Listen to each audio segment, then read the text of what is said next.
Hi everyone, this is Eric Welkuski with JoBlo.com, and this is my review of Star Wars The Last Jedi.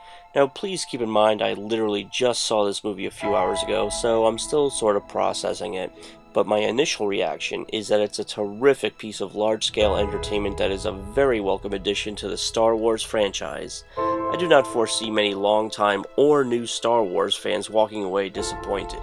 Now, this review will just about be completely spoiler-free, as per the requests of the studio, but also because it's the kind of movie you really don't want to know anything about before you sit down for it. I hadn't really even watched the trailers before seeing the film, and I'm glad that was the case, because The Last Jedi has so many exciting twists and turns and reveals that I felt constantly on edge.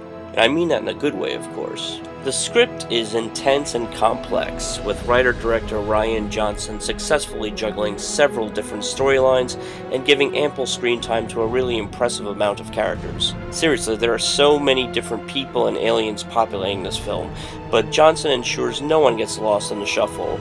Everyone gets moments to shine, from new returning favorites Rey, Finn, Poe, and Kylo Ren, to of course the legends Luke and Leia.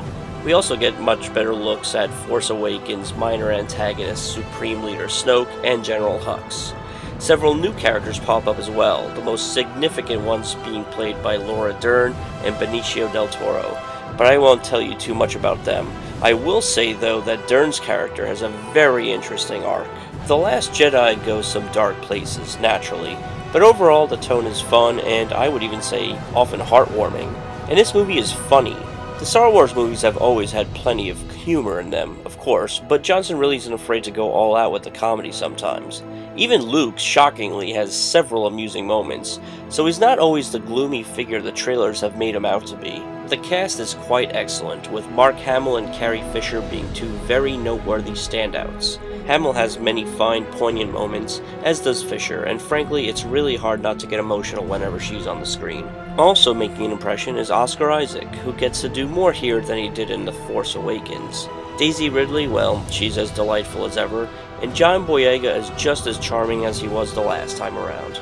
Now, can I tell you who the surprise MVP is in this film? Donald Gleason as snarling General Hux. He didn't have much to do in The Force Awakens, but in The Last Jedi he chews up the scenery and spits it out with relish. The relationship between he and Adam Driver's Kylo Ren is rather interesting, and it must be said that Gleason steals every scene he's in.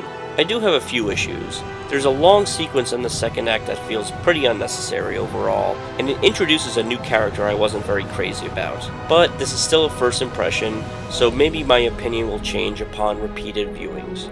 I also think some of the Rey-Luke stuff gets repetitive, and spending so much time on that beautiful island isn't always a ton of fun.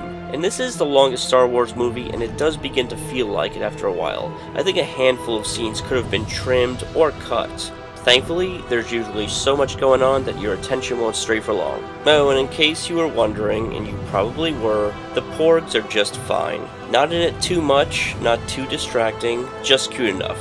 They're not as cute as BB-8, who is still as adorable as ever and possibly even more helpful to his friends this time around. I wish I could go into the movie's plot and secrets a lot more, but you know as well as I do you'll be finding out everything for yourself quite soon. At the moment, I'm giving this movie a 9 out of 10, as the new Star Wars movies continue to impress. Until next time, thank you for listening. I'm Eric Welkuski for JoBlo.com.